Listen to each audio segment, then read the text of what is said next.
안녕하십니까. 오늘의 미국 김동찬입니다. 뉴스를 보면 온통 세상이 어떻게 돌아갈지 암담하는 그런 느낌입니다. 날씨는 더워지고 물가는 올라가고 전 세계에서 식량이 없어서 아우성을 치고 있고 전쟁은 끝날 기미를 보이지가 않습니다. 그래서 모두 다 일손이 손에 잡히지 않을 수도 있는데 이럴 때일수록 우리가 정신을 똑바로 차리고 어떻게 사는 것이 바람직할까 되돌아보는 시간을 한번 가졌으면 합니다. 사실 세상은 평화와 안정, 성장, 그리고 위기와 혼란이 늘 반복되어 왔습니다. 가장 가까이는 1991년 12월 26일 공식적으로 소비에트 연방이 깃발을 70년 만에 내리면서 중앙아시아와 동유럽 그리고 러시아 지역, 지금의 러시아 지역이 모두 다 소비에트 연방 지역인데 일대 혼란이 발생을 했습니다. 이 혼란 속에서 중앙아시아와 동유럽은 내부적으로 그동안 서로 갈등이 봉합되어 있다가 연방이란 깃발 아래 봉합이 되어 있다가 그 오래된 원한들이 폭발하면서 전쟁으로 가고 또 어제까지만 해도 같은 이웃으로 서로 결혼도 하면서 살았던 인종적, 종교적으로 다른 부분들이 또 문제가 되면서 피비린내나는 전쟁을 거쳤습니다. 아울러 러시아도 물가가 하늘같이 치솟고 또 모든 물자가 부족해지고 하면서 거의 나라가 붕괴될 지경으로 대혼란을 겪었습니다. 그렇지만 1999년 푸틴이 러시아의 대통령이 되면서 러시아는 점차 안정을 되찾아갔고 중앙아시아와 유럽도 동유럽들도 새롭게 이제 안정을 찾아가고 있습니다. 그 와중에도 이웃한 나라들끼리 서로 독립을 하면서 전쟁을 해서 서로 땅을 더 많이 차지하게 한 그런 전쟁들이 진행이 되었습니다. 그리고 이제 러시아와 함께 소비에트에서 한솥밥을 먹던 그런 많은 나라들이 이제 유럽이 만들고 있는 나토, 유럽 동맹군들로 계속 편입이 되어가면서 러시아는 초조함을 감출 수가 없었습니다. 그러자 러시아는 바로 한솥밥을 먹던 이웃 우크라이나와 분쟁을 겪게 되었고 바로 얼마 전부터 우크라이나에 본격적인 침공을 하기 시작했습니다. 딱 30년 만에 냉전이 해체된 지 30년 만에 이 서구 유럽은 러시아와 중국을 한편하는 나라들과 그 다음에 이 미국과 유럽이 중심이 되어서 새로운 신냉전의 시기로 들어가고 있지 않나 이렇게 전문가들은 보고 있습니다. 여기에 코로나로 인해서 생산이 감소를 하고 또 원자재와 공산품의 가격들이 천정부지로 높아지면서 전 세계가 폭발적인 인플레이션의 상황에 들어와 있습니다. 처음에는 러시아의 우크라이나 침공으로 러시아를 고립시킬 수 있다는 아주 절호의 기회로 미국이 생각하고 그동안 질이 멸멸했던 유럽의 나토 동맹국들을 미국의 깃발 아래 묶을 수 있는 좋은 기회라고 생각했습니다. 그러나 시간이 흐르면서 러시아가 우크라이나에서 생각하지 못했던 성전들을 이뤄내고 또 러시아가 가지고 있는 에너지를 무기화로 쓰면서 유럽들이 점차 분열되고 있는 그런 양상들을 보이고 있습니다. 이런 상황에서 겨울이 닥치고 하면서 유럽은 더욱더 심하게 흔들릴 수밖에 없고 지금 미국과 유럽 그리고 한국과 일본을 제외하는 많은 나라들이 러시아와 중국 그리고 이 유럽과 미국 사이에서 더 이상 눈치를 보지 않고 주판화를 튕기기 시작했습니다.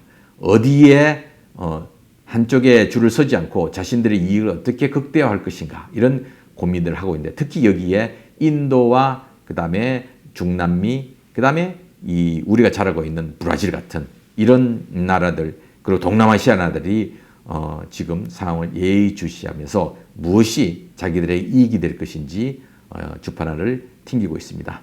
그렇지만 유럽과 미국은 그들이 잘 하고 있는 이 금융 비즈니스에 있어서 스스로도 그런 것들을 통제하지 못하는 통제불능 상태에 있으면서 사실 혼란에 빠지고 있습니다. 이렇게 유럽과 미국 중심의 세계가 영원히 갈 것만 같았는데 지금 그것이 흔들리고 있습니다. 세상에 영원한 것은 없습니다.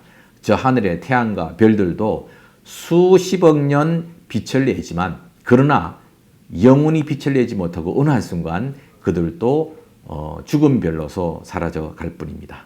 그래서 세상에 영원한 것은 없고 영원한 것을 따질 수도 없고 순간과 영원함의 차이를 비교할 수도 없습니다. 그래서 다만 하루를 살더라도 의미 있고 당당하게 사는 것이 가장 중요한 의미가 있지 않을까. 그래서 하루를 사는 하루살이도 자신의 삶의 이 모든 역할들을 다 하면 값진 삶이 되는 것이고 80을 사는 인간들도 자기 역할을 다하지 못하면 인간 본연으로서 자기 역할을 다하지 못하면 삶의 의미가 없지 않나 이렇게 생각이 되어집니다. 그래서 중요한 것은 자기가 생명 활동을 하는 동안에 자기 역할들을 잘 하는 것이 그야말로 값지고 그런 보람된 인생을 사는 것이 아닌가 이렇게 판단합니다. 자, 인간에게서 참되고 값진 삶이란 무엇일까? 제 개인적으로 이렇게 생각을 해봤습니다. 자신의 생명 활동이 다른 생명 활동과 조화를 이루며 긍정적인 역할을 하여 우리가 공유하며 살고 있는 이 공간을 더욱더 풍요롭게 만드는 것이 우리가 사는 동안에 우리에게 주어진 역할이 아닐까, 가장 중요한 역할이 아닐까 이렇게 생각을 합니다. 그런 의미에서 지금 인류는 과연 참되고 값진 그런 시대를 개척하고 있을까에 대해서 한번 되돌아봐야 될 것입니다. 특히 유럽과 미국이 주도하고 있는 지금의 문명이 전 세계 인류와 또는 자연과 얼마나 조화를 이루면서 우리가 자자손손 살아갈 이 땅을 긍정적인 세상으로 만들고 있는지 한번 되돌아봐야 될 것입니다. 만약에 이런 지금 미국과 유럽이 주도가 있는 문명이 긍정적이고 값진 문명이라면 더욱더 지속이 될 것이고 그렇지 못하면 이제 그 시대의 한 역할을 끝내고 이 종말의 단계로 들어갈 수밖에 없을 것입니다. 그래서 우리는 미국에서 소수기를 살고 있으면서 많은 세금을 내고 있습니다. 이 세금이 평화를 위해서 쓰여지고 또 이 인류의 미래를 더 낫게 하는 친환경적인 그런 돈에 쓰여진다 그러면 두말할 나위가 없겠지만 우리는 그런 역할을 하는데 나서야 될 것입니다. 그래서 전 세계가 미국을 좋아하게끔 만드는 것이 지금 이 시대를 살고 있는 우리 유권자들, 미국 시민의 입장이 아닌가 이런 생각을 합니다. 그러나 선거라는 방식에 우리가 너무 무관심하고 있습니다. 이 선거라는 방식을 통해서 우리가 보다 전 세계와 어울려 살고 친환경적인 그런 미국을 만드는 것에 한 표 한 표 더하는 것이 지금 이 시대를 살고 있는 우리의 값진 삶이 아닌가 그렇게 생각되어집니다.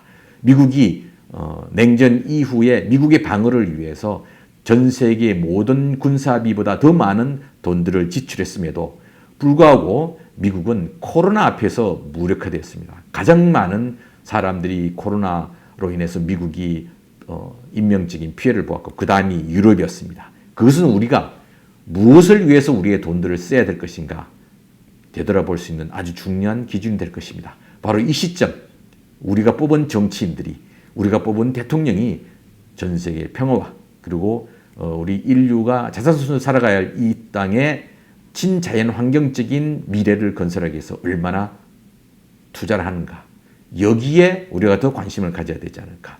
그렇게 해서 지금 전 세계의 문명을 이끌고 있는 미국이 여러 나라로부터 존경을 받고 좋아할 수 있는 그런 나라로 만드는데 우리 유권자로서 한번 곰곰이 생각하고 모든 투표에 나설 수 있게끔 지금 혼란의 시기에 같이 혼란스러워하지 말고 우리 스스로를 되돌아볼 수 있는 그런 시간이 됐으면 좋겠습니다.